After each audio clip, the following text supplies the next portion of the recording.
Olá, navegantes! Aqui novamente com a live semanal. Hoje a gente vai tentar esclarecer algumas dúvidas que surgiram aí durante essa semana. O Ajustando o Leme dessa semana, para quem não acompanhou, foi um Ajustando o Leme especial sobre os parâmetros que nós usamos para avaliar as adrenais. Então tá, gente, vamos lá começar a nossa discussão. Essa semana, né, na terça-feira, toda terça e toda quinta, para você aí que não acompanha a gente, então passe a acompanhar, porque toda terça e quinta nós temos os nossos programas semanais, que são o Ajustando o Leme, que basicamente ele reforça alguns conceitos de técnica, butonologia, como quais são os parâmetros técnicos utilizados nas avaliações de alguns órgãos específicos, e o Diário de Bordo, que é um outro programa também semanal que nós abordamos aqui especificamente alguns casos clínicos, a maneira como descrevê-los, o que é importante elucidar, como dar a sua impressão diagnóstica no caso clínico, né? Todos esses programas são específicos para quem trabalha na ultrassonografia. Então vamos lá. E aí essa semana nós falamos sobre adrenais. Daí deu um buchicho, né, gente? Porque falar sobre adrenal é sempre complicado. O povo tem dificuldade de como é que encontra adrenal, como é que não encontra adrenal, e agora que essas dificuldades já estão ficando um pouco mais amenas, porque a grande maioria dos equipamentos favorece encontrar, né, esse órgãozinho tão diferentinho, né, tão difícil para algumas pessoas, principalmente quando a gente está no começo, é meio assustador, né, eu sei como que é. Então, agora o desafio é outro, o desafio não é encontrar, o desafio é avaliar esse órgão, né? E aí, para quem não assistiu, vai no IGTV, porque no IGTV nós temos o resuminho do Ajustando o Leme, que teve nessa semana, e aí nós fizemos nesse resuminho um vídeo com os principais posts, né, desse Ajustando o Leme. E aí ficaram algumas dúvidas. Que dúvidas que foram? Bom, então uma das dúvidas que me perguntaram é que nós comentamos que os parâmetros para avaliação da adrenal são o formato, as margens, a diferenciação, a distinção entre as zonas, né, as camadas histológicas e a ecogenicidade, além do próprio tamanho, né?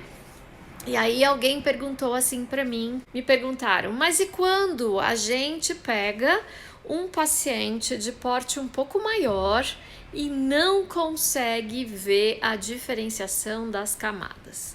Bom, gente, então o lance é o seguinte. Primeira coisa, diferenciação das camadas é diagnóstico, sim, ponto.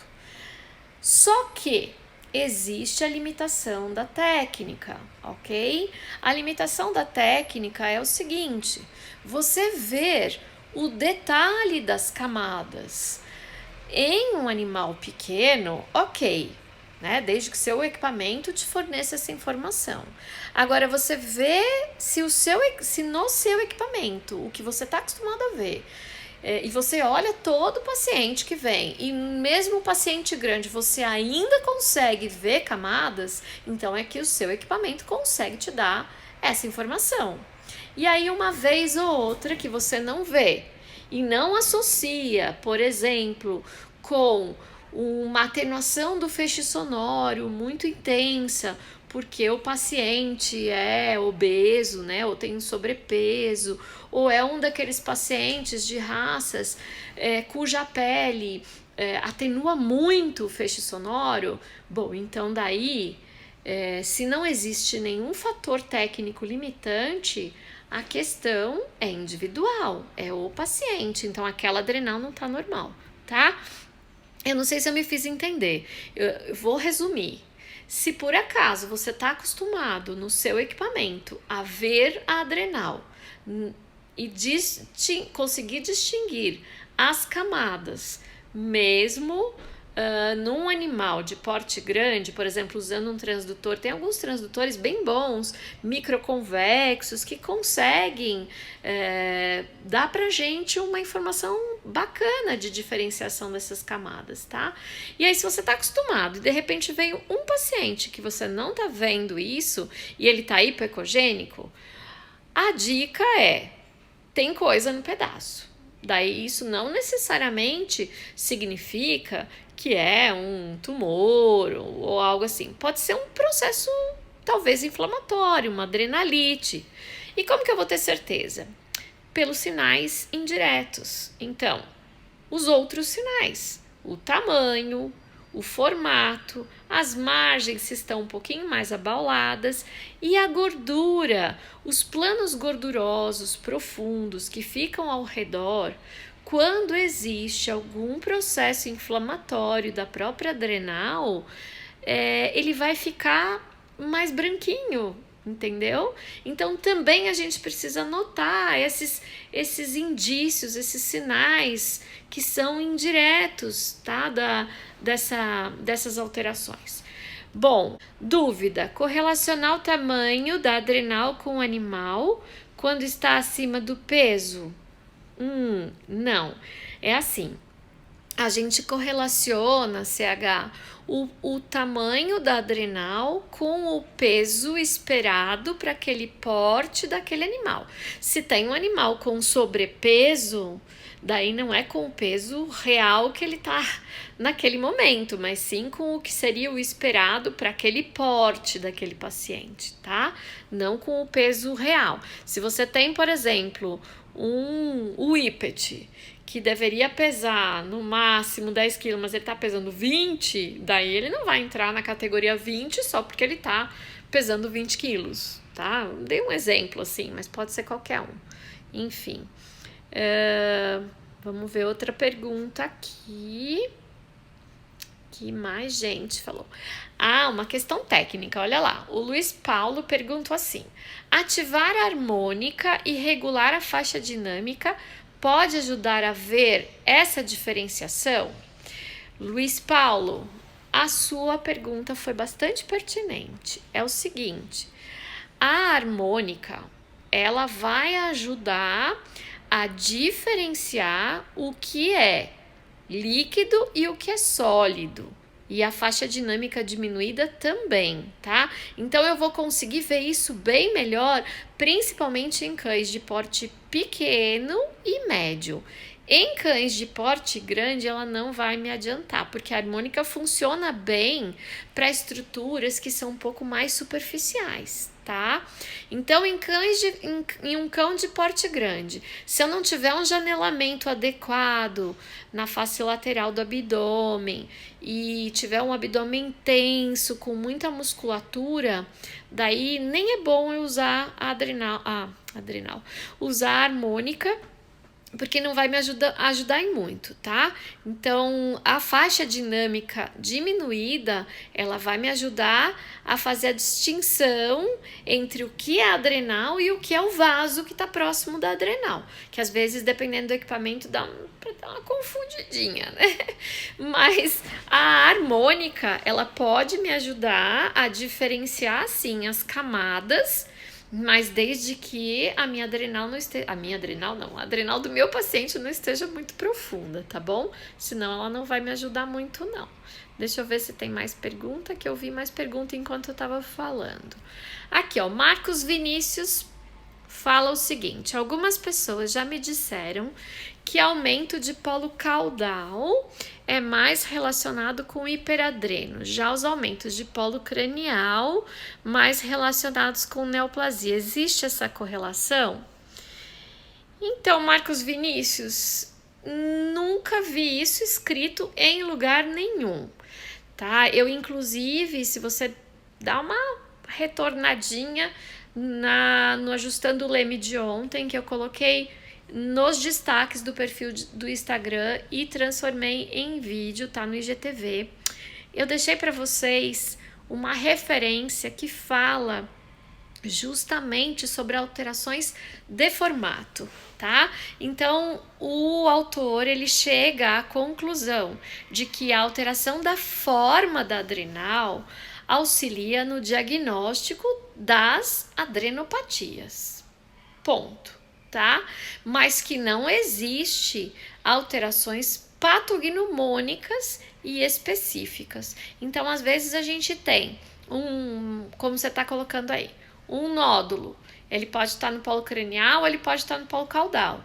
E a presença desse nódulo só significa que existe um nódulo, que existe lá uma formação tumoral. Se ela é um nódulo hiperplásico ou um nódulo de um tumor maligno, como por exemplo um adenocarcinoma, a imagem não vai te falar, tá?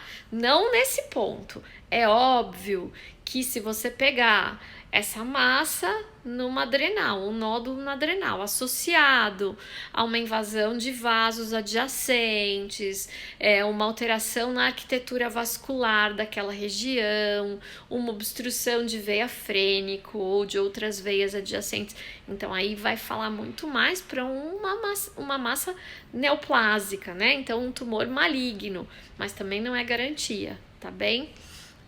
Então, até o momento que eu saiba, pode ser que eu não esteja tão atualizada assim. Da hoje à tarde eu fui dar uma pesquisada no PubMed para ver se tinha alguma coisa nova, né, no pedaço, porque me fizeram umas outras perguntas que eu ainda quero responder aqui, mas eu não vi nada relacionado a isso, que o aumento do polo caudal está mais relacionado com hiperadreno e que o polo cranial com neoplasia. Não desconheço ainda essa correlação, mas sabe que assim, pensando na minha casuística, pode até ser, mas não é nada certo não, tá?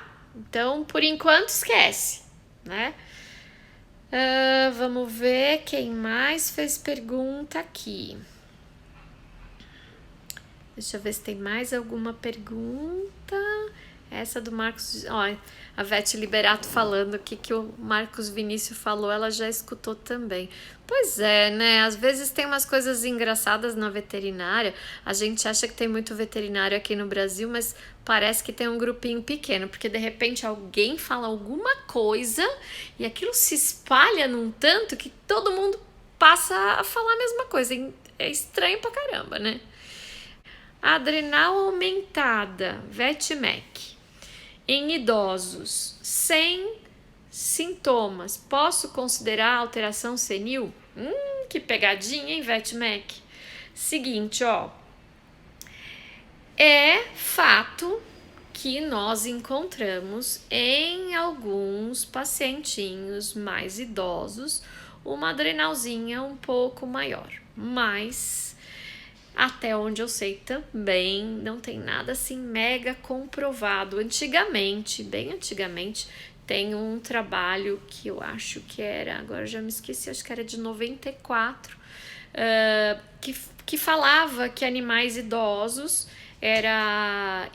a gente encontrava uma adrenal de até 0,7 centímetros de espessura na margem caudal, tá? Algumas dessas coisas que nesse artigo colocava caíram por terra a partir do momento em que fizeram um trabalho em 2014, que é aquele também que a gente colocou a referência no post, o Soulsby et al., que separa esses pacientes por porte e correlaciona a altura, né, a espessura e a altura da margem caudal com o porte dos animais. Então, a verdade é que assim, tem bastante coisa publicada, só que de uma época em que a gente tinha muita dificuldade de estabelecer todos esses parâmetros que hoje a gente já usa, né? Então, que mais uma vez são muito importantes. Quando um desses parâmetros está alterado, a gente precisa tomar o cuidado de ver se existe uma adrenopatia. que está relacionada com uma alteração funcional ou se ela é a resposta a uma outra comorbidade, tá? Que é o que você está perguntando, VetMec. É assim, às vezes a gente tem um paciente idoso, por exemplo, com outra comorbidade. Ele tem uma alteração, vamos pensar em cão, uma alteração crônica, uma diabetes, alguma coisa assim. E aí essa adrenalzinha também vai estar diferente. Se a gente pensar em gato, um gato com hipertiroidismo, também a gente pode encontrar uma adrenal um pouco maior, com algumas calcificações, tá? E aí não é uma alteração funcional da adrenal, não é primário da adrenal. Ela tá respondendo a outras questões ligadas aí à rigidez desse paciente. A questão de gatos, né? Gatos com aquela cistite intersticial felina, eles podem ter a adrenal diminuída, tá? E gatos com outras questões ligadas a estresse crônico ou estresse imunológico podem ter alterado para o tamanho aumentado, tá? Então, a cistite intersticial é uma questão também ligada a estresse, mas ela leva comprovadamente à diminuição do tamanho da adrenal. E animais, por exemplo, nefropatas ou com alguma outra condição de estresse, por exemplo, imunológico, podem ter aumentados o tamanho da adrenal, tá bom? Inclusive está relacionado esse artigo que depois eu vou deixar aí para vocês, tá? Eu vou postar. Ele está relacionado à secreção de cortisol, tá bom? Que pode ser dosado nas fezes e na urina. Agora vamos responder aqui, ó. A Carol Carvalho perguntou o seguinte: e o aumento unilateral do polo caudal sem alterações de ecogenicidade? Posso sugerir o quê? Bom, primeira coisa, tá alterado o tamanho. O que você considera que não está alterado a ecogenicidade é o quê? Porque a ecogenicidade da adrenal, o normal é ver as camadas. Então, se só está alterado o tamanho e você vê camadas, pode ser uma reação a uma outra comorbidade, tá bem? Então, a gente pode só sugerir ao clínico que acompanhe, por exemplo, a imagem dessa adrenal, tá? E se existe alteração, além do tamanho, essa margem arredondada e a ecogenicidade toda homogênea, daí eu posso pensar em uma adrenopatia iminente, tá? Então tá incipiente alguma coisa ali. Ela tá mais do que reagindo a uma outra situação, tá? Ela pode estar, por exemplo, com um processo inflamatório da própria adrenal ou alguma alteração ali que tá para aparecer um pouquinho mais, tá bom? Olha só, o Doug Matei fala o seguinte: conclusões diagnósticas. É correto colocar adrenopatia focal de aspecto nodular, caso haja algum nódulo da adrenal? Eu acho que pode colocar. Na verdade, essa coisa do é correto, não é correto, eu tenho uma opinião muito minha, tá? Eu adoro escrever, eu às vezes até demoro demais para escrever o meu laudo, porque eu sou meio metódica, perfeccionista e tudo mais, mas desde que você se faça entender para quem vai receber aquele relatório, isso é o mais importante, tá bom, Doug? Existem modos, né, de escrever diferente. De repente você é um Casimiro de Abreu, adora escrever prolixo e não sei o que, e de repente você é sei lá, um Plínio Marcos, um cara mais moderno, direto, objetivo, pá, não precisa muita firula, tá? Então, se o clínico entender que o que você está falando, que é um aumento focal de aspecto nodular, que isso é um nódulo, que isso é uma massa, que pode ser, quando a gente fala em massa, tumor ou nódulo, pode ser um adenoma, ou pode ser um adenocarcinoma. Se ele entender, ótimo, né? Agora, se você quiser descrever e depois na sua impressão diagnóstica ser um pouco mais enfático e dizer quais são os diagnósticos diferenciais que aquela imagem pode estar relacionada, talvez seja um pouquinho mais contundente, tá? Eu prefiro fazer assim, eu descrevo o que eu tô encontrando e na minha impressão diagnóstica eu coloco que aquela imagem pode estar relacionada a tais diagnósticos diferenciais ou tais situações. Tá? Vamos lá, Carol, uma hiperplasia bem acentuada pode gerar heterogeneidade importante ou devo sugerir direto uma neoformação? Não, pode. Carol, olha lá, de novo no post, eu coloquei num primeiro uma adrenal com uma bolota bem feiosa e era um adenoma, então era benigno, era uma hiperplasia. O outro eu coloquei uma bolota também, feiosa, do mesmo jeito. E era um carcinoma. Então, assim, quem vê cara, não vê natureza, não vê coração, tá? Hoje em dia, nós pegamos com mais frequência pacientes que vêm simplesmente fazer um check-up, tá? Então, às vezes, pode acontecer de você pegar uma adrenal com uma alteração bem em estágios iniciais, tá? Então, aquela coisa, dependendo de você, onde você trabalha, aquela coisa de você pegar uma adrenal com uma baita de uma massa gigantesca e tal, pode ser que não seja tão frequente onde você trabalha, tá? Então, o fato de você pegar uma adrenal pequenininha com uma massa pequena, ainda incipiente, não significa que pelo tamanho ela é uma massa do bem. Ela pode, né? Porque as neoplasias malignas, elas começam de algum tamanho, elas também começam pequenininha, né? Então a gente, pelo tamanho, também não pode dizer nem pelo tamanho, nem pela ecogenicidade, nem...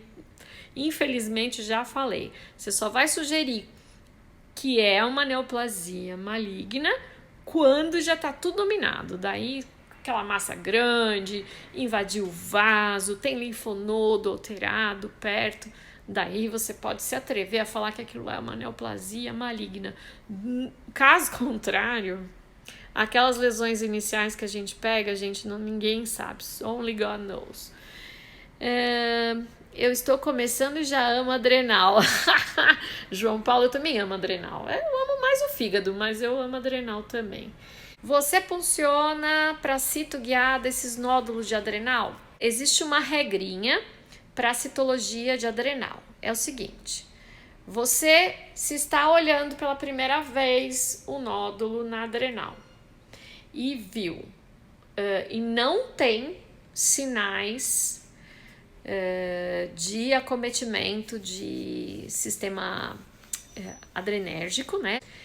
Então, você pode sugerir um controle em 15 dias e peça para o colega clínico fazer exames de pressão arterial, eletrocardiograma e verifica se não há sinais de hipertensão ou algo que possa sugerir a presença lá de um feocromostoma.